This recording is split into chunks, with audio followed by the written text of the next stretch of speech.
So anyway, here's my voiceover for this double chicken parm. Man, this thing was outstanding.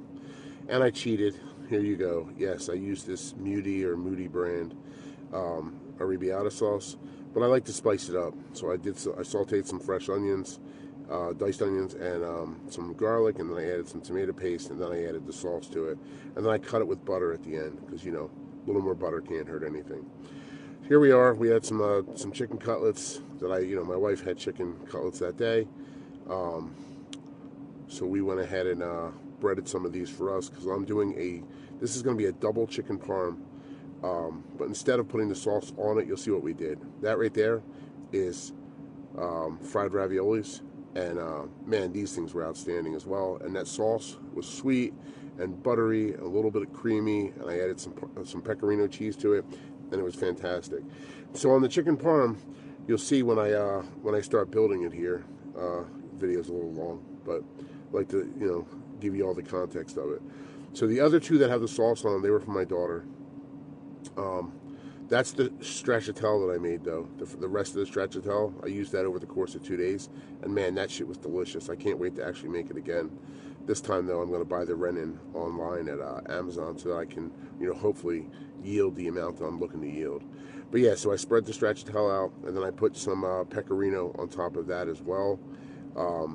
And then we baked it in the oven. I just kind of wanted to get some color on it. Stracciatelle, it seems when you put it in the oven, the cream doesn't allow it to brown a whole lot. So there's that sauce. Look how thick it is. Man, that shit was beautiful. Delicious. So we put down the sauce on top of our 14-inch tortilla, right? Because this is, of course, part of my Crunchwrap challenge. Here we go, putting our first piece of the chicken down. And then we went ahead. I think I put I put the raviolis here, 5 raviolis on top of those fried raviolis, right? And then we have another piece of the chicken parm. So that's why I called this the double chicken parmesan with fried ravioli Crunchwrap.